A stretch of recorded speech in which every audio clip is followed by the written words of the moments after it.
The focus of our coverage is to document life in Kitsap County, whether that means stories about what people are doing in the community, whether it means stories about what needs to be done in this community to make this place a better place to live, or whether it's just showing people the breadth of life that kind of goes on here in business, in schools, in the military, in sports, and every kind of subject like that.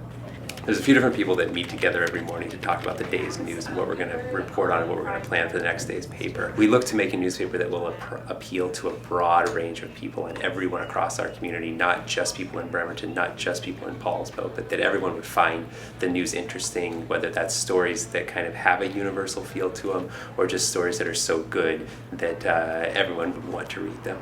Our job as a reporter is to filter the information and determine, kind of what's the periphery, what's the noise, and what do people really care about. Once you kind of establish what you want your story to be, or what you think the story is, then you go about finding out more about it. Do, as much research as you can, either go online and try and look at documents if it's related. The more people you talk to, the more you're going to hear different perspectives, different ideas. Obviously, sometimes you don't have the luxury of time to be able to call 100 people that might make your story, really, really, really fleshed out, but at the same time, that there's always going to be more than one side to something. And there's been many times where I've thought I had a story straight, and then I just happened to call someone, I'll just call them just in case, but they're probably going to say the same thing, and they say something completely different, which has changed the tone of my story. What they're doing to help them out. So there's another idea. There's a lot of collaboration within a newsroom, and it is, first of all, the culture. If I would describe a newsroom to somebody, it's fun in here. There's a real energy in having a lot of people in the same room. We're basically doing the same thing on different subject matters, but we discuss these things out loud with each other, and as much as that can get in the way sometimes because it gets in the way of us meeting our deadlines, perhaps, there are also great ideas that come from talking to each other. And if I don't understand something, there's usually somebody in the newsroom I can ask, and if they don't understand it either, they can at least point me in the right direction. It is great to be in a job where a lot of times I find myself saying, I'm getting paid for this. A lot of times we'll run into people that really fascinate us, and I say we because maybe I should just be accountable and just say me. I run into people who fascinate me, and that is a great experience. To see people who are doing things that I consider extraordinary. That's what I enjoy the most. And some of those people are in the newsroom, so that's pretty cool too. If people knew how I hate the word try, but how hard we try to be fair, and how we agonize over sentences in order to present the story correctly. I would want people to know that we take this seriously, that this is it's not hard work physically, but this goes back to the agonizing over a single sentence, not just so that it sounds pretty, but so that it's saying the thing that it's supposed to say. And we get it wrong sometimes. And most of the time we get it right, though, because we do agonize over those things. Subscription costs inherently, unlike our European brethren, have only paid for about 30% of what a newspaper's costs in delivering an actual print product to a doorstep. So advertising has normally picked up the other 70% of that cost. There used to be a time when our reps used to go out and meet with the client and try to sell ads in the newspaper. Over the last few years, as the audience is fragmented, we've started to change how we sell and what we sell.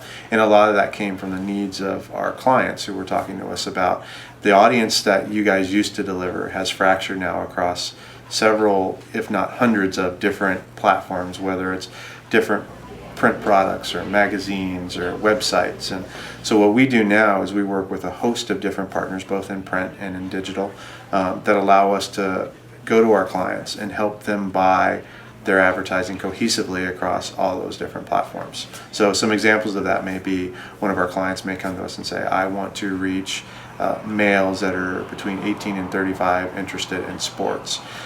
No longer do we just have one product to put them in, but we can help them find those males 18 to 35 interested in sports, both on digital platforms and print platforms and so on.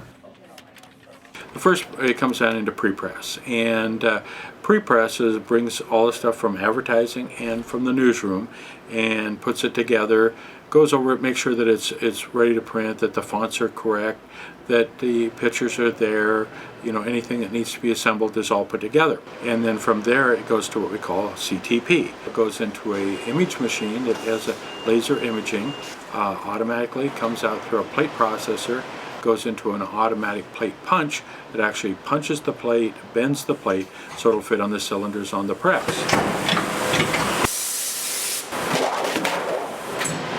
In the press room, we have it's an offset printing press put in here in 1973. It has 6 units, and it's a double press, so each of those units can print multiple pages at the same time. We can print a full paper in 50,000 of them in 1 hour's time. Those press plates, which are made out of aluminum, they're about 12 thousandths of an inch thick, are put onto one of the 6 units.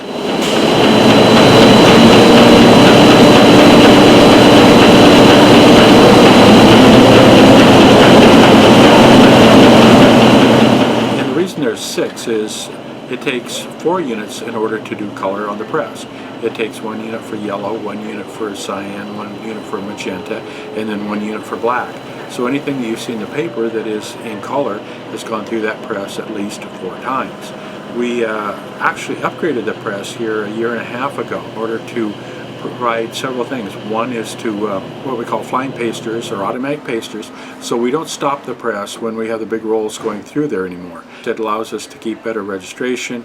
It also allows us to have less waste. And then it goes from the press room, it actually goes up on a conveyor into what we call the mail room or the processing center. And at that point, the paper is actually assembled. We have a GMA mechanical inserting machine that will run about 15,000 an hour, and so we run those through there. And on a Sunday where we'll have 25, 30 additional parts go into the paper, they may have to go through there multiple times. After those go through the processor, and again this is all starting about 12:30, has to be processed, put in the trucks, and then delivered to our customers. And again, that is by 5:30 in the morning to daily and 6:30 on Sunday.